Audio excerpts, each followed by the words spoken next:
To help me discuss Barca's new midfielder is Steve of the Milan Weekly Podcast. Thanks for joining me, Steve. Thank you very much for having me.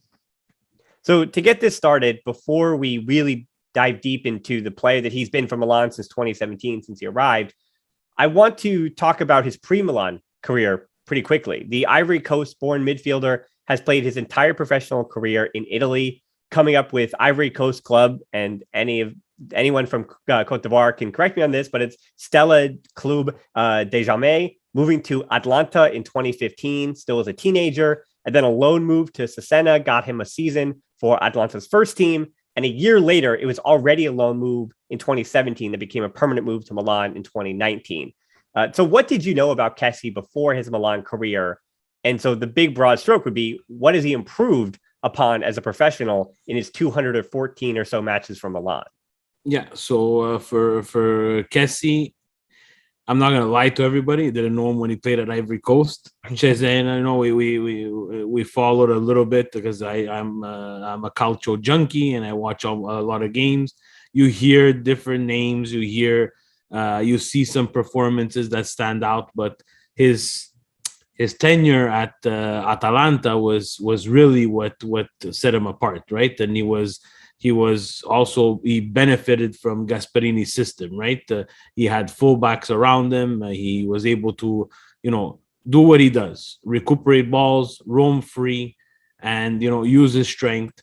But it was brute talent. It was just him using his physical attributes.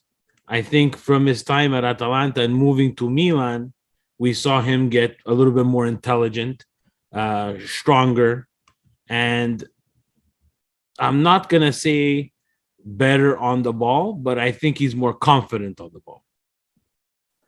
Well, going back to even again his start at Milan, did he was it a slow start to his Milan career, and then he kind of evolved into the player we know him as today? Yeah, so it was tough, his time at Milan came with a lot of pressure, right? He was coming from Atalanta on this magically put together two-year loan plus obligation to buy from Atalanta. So there was a lot of pressure on him. There was a lot of pressure on the team. There was a lot of uncertainty around the team. So I don't blame him for the slow start. Now, I put myself back when he started at Milan. I was like, wow, what's going on? Like he can't keep the ball. He's losing the ball. He doesn't look confident. He looks almost lost on the pitch. It was also a little bit to do with his partner in the midfield, right? So, at that time we had Biglia in there, and that wasn't the best transfer ever. So now that I look back on there, he had a pretty rough start at Milan, but he evolved into someone who every coach that had him trusted him.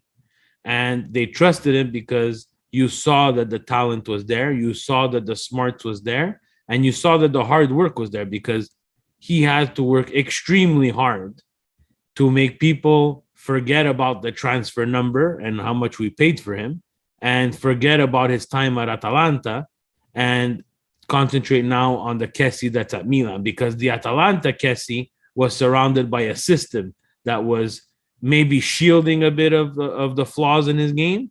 And now you come to a Milan who's in rebuilding. We're going to call it rebuilding. It's even embarrassing to say rebuilding. It was a complete, excuse my language, it was a show. So now we see the Franck Kessie evolving into the player that he was supposed to be and was going to probably turn out to be at Atalanta anyways. Yeah, but before we talk about him with the ball at his feet, I want to talk about the defensive side of the ball. And I've got some numbers here on the pressing, but before we do any of that, I think the eye test immediately tells people, and I think this is what I keep seeing from Kool-Aids who've never watched him, who just tune in for the highlights and the YouTube, check it in, you Google search, YouTube highlights, welcome to Barcelona, of course. So you look at a player like Kessie and see just how strong he is, how much of his game is actually physicality as opposed to how much people might perceive might be his physicality. Because he's not too tall, but he certainly is a strong player. You clearly see that. Yeah, and look, physicality. For me, watching the game, I grew up with a dad who loved calcio. I played myself. It doesn't look like it to people of the Barcelona podcast, but yes, I played soccer. And I like to watch the game. I like to watch what's happening away from the ball. And that's why Franck Kessie, for me, I've been a huge supporter of him. Even now, I don't want to go in the drama.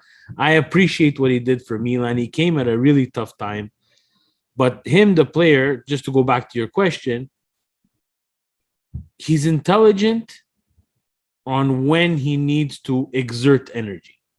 People might see him and perceive him as lazy or not someone who's always in the right spot, but I see him as someone that defensively he's going to exert the energy that he needs to when he needs to at the right time, and not run around with like a chicken without his head, right? So the smarts of his game and how he's developed in that double pivot, which is a completely different role than what he had at Atalanta, lining up with 5 midfielders in a 3-5-2, is sometimes you're going to need to be involved in the game and play an important role in the game, but your name's not going to end up in the newspaper. And that's what Barcelona fans have to really pay attention to. Because we know, I watch La Liga too. I watch Barcelona fans. They're like Milan fans. They're very demanding. But someone like Kessie won't show you stats. You could have all the numbers that you want, but the real and true fan that will watch him and appreciate what he does will see him and see what he does off the ball, man marking, being in the right spot. There's no real stats for that. It sounds like you actually answered my next question already. As far as pressing goes, that's the next thing I want to talk about, because with Xavi's system, Barcelona are pressing a lot higher up the field. They're pressing with a bit more intensity and more as a unit. He individually is in the 27th percentile of pressures per game, which is not high, obviously. But the eye test of the limit of what I've seen him and the few times I've watched Milan this year, tell me, at least seeing, is that he's better than that. That individually, his ability to move with players and track players individually, and even what he can do individually for you, I've seen that he can use his athleticism to close down one man quickly who has the ball, or just stick with his man and deny his man to turn, which again, there's no stat for that, denial of turn on the ball. There's no stat of denial to your guy getting a pass as a progressive pass, 15, 20 yards, right? And denying that ball. So do you think, looking forward to his time at Barca, do you think his pressing abilities are better utilized when the game plan says to be conservative, which again is not how Barca wants to press or play with the ball? They want to obviously get the ball back as fast as possible. Or when the game plan says go all out, as Barca will likely try to utilize him with. Do you think it's going to support him or not? I think it's going to support him. And I think it's going to support him because at Milan, he's been such a foundation in that midfield. He's always been there. And when we haven't had him, it's been very hard. Before the acquisition of Tonali, it was very hard to replace him. It was very hard to find, if Franck Kessie gets hurt, what are we going to do? Now, things have changed. And again, his style of play has changed, and the double pivot at Milan has changed, and their pressing has changed too. But, the Italian game is all about, it is about pressing, but it's calculated pressing. So that's why that stat is a bit, it's hard to talk on that stat. But he's constantly running around. He's constantly doing it. He's constantly having the ball on his foot. He might not have that at Barcelona. So he'll have more energy and he'll have a more defined role in the Barcelona style pressing that's going to probably help him moving forward. But like we said, and again, I'm like vice president of the Franck Kessie fan club, and you won't see that. It's going to be hard to see it because there's not really a lot of stats that are going to make it fluffy. I like to call it those fluffy stats. Mm-hmm. The 900 passes that Barcelona is going to do, well, he's going to have 100 of them, and they're going to be all either sideways or negative because they don't need him to be on the ball. They have other players that are supposed to be on the ball. Milan needed him to be on the ball because we had no one else. So you had to recuperate balls and be some sort of a distributor. So I'm pretty sure you're going to have a question on goal scoring and stuff later. If you don't, we'll talk about that, because that's probably... I actually want to go in the opposite direction. I want to head all the way back, because he needs to drop in and aid with buildup as a third center back, or step in for a fullback when the fullback bombs forward, a la Jordi Alba or Sergiño Dest on the right side. How much do you trust him, and how much have you trusted him in those situations when he drops? 100%. 100%. For Milan, he's played at center back when we had injury problems.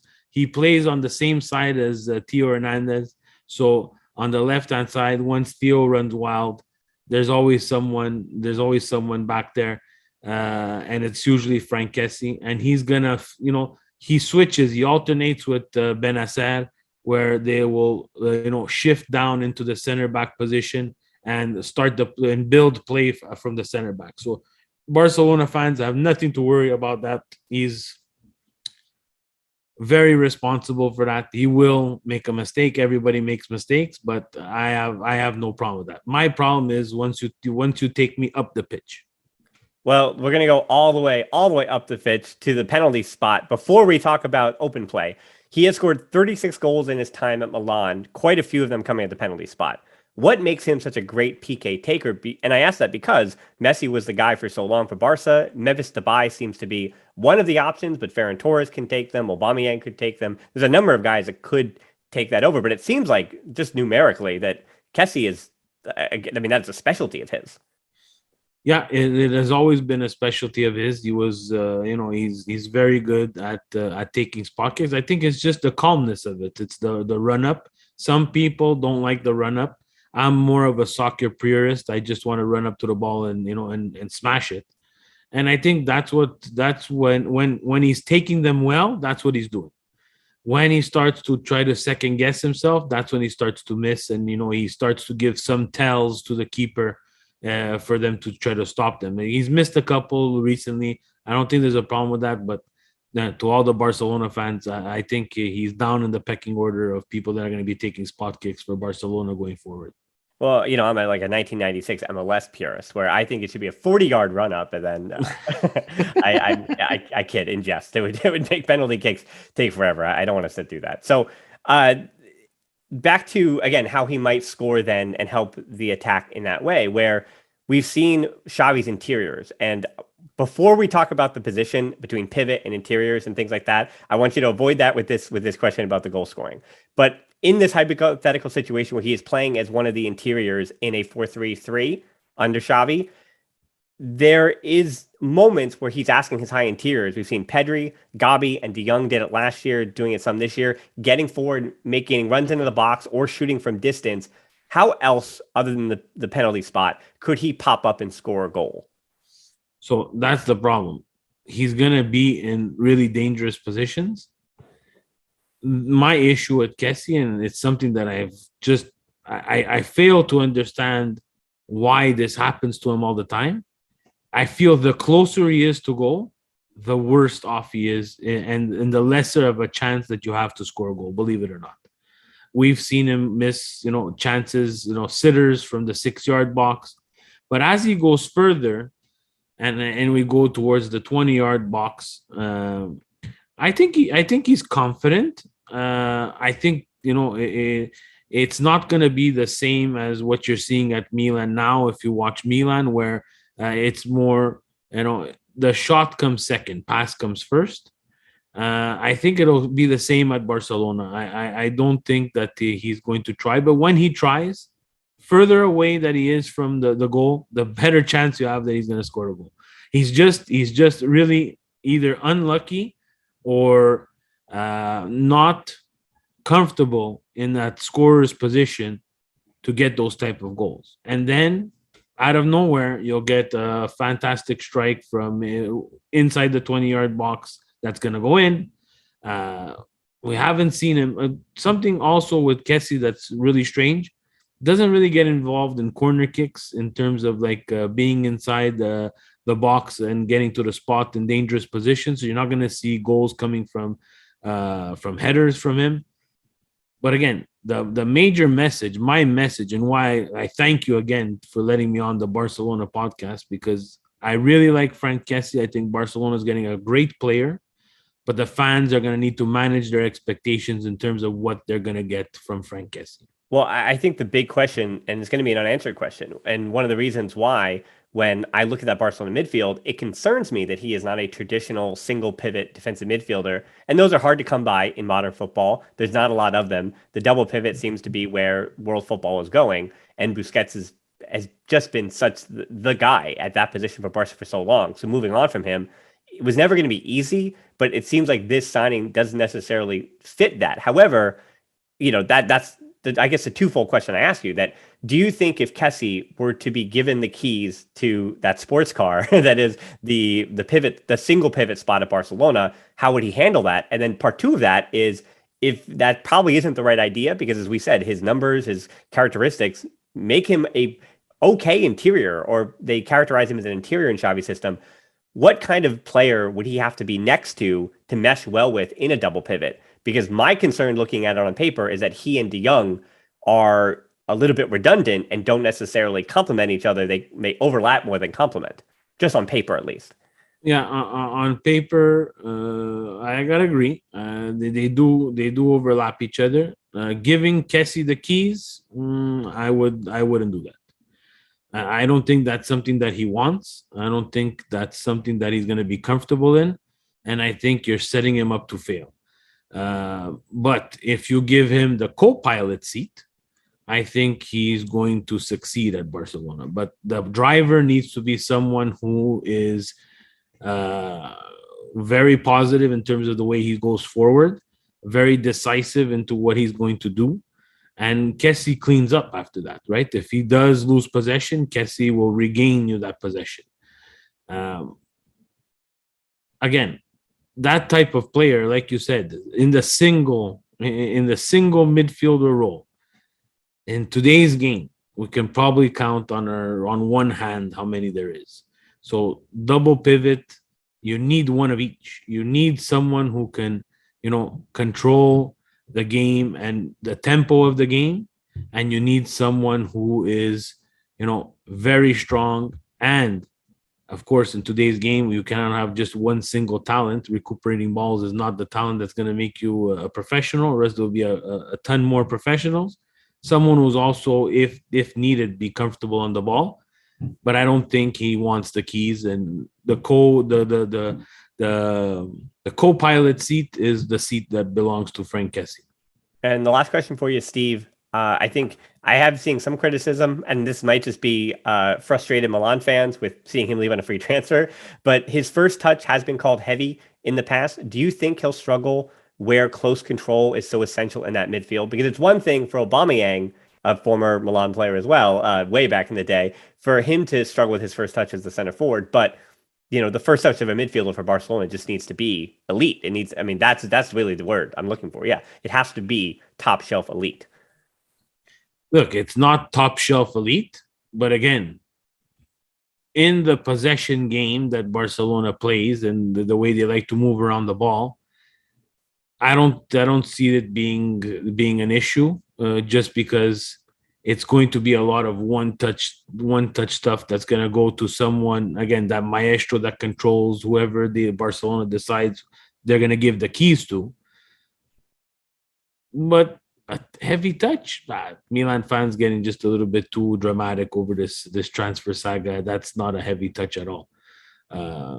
If that's a heavy touch, then a lot of people have serious problems and should not be playing in the teams that they play if that's a heavy touch. Well, Steve, you were excellent here. You're from the Milan Weekly Podcast, but yeah, where can people find you? I mean, I gave it, but where can people look for you? Let's put it down. So thank you again for letting me on the Barcelona podcast. It's a great pleasure. I love talking soccer with anybody. You can find us at Twitter at Milan Weekly Pod, YouTube as well. Milan Weekly Podcast on YouTube. You can subscribe there. We talk everything Milan every Monday night live at 9 p.m. Eastern Standard Time. We are from Canada. Imagine we do play soccer in Canada, and we talk about Milan and love Milan. And again, it's a community thing, right? Exactly like you guys in Barca. This all started because of Milan Club Montreal.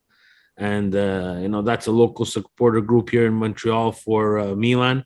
You see in the back, guys, the jerseys are up. It's not a fake. It's not me just making things pretty for Dan and his podcast. It's the real deal. My wife sits right next to me. You don't see, we hit her desk very well, but she said yes to this.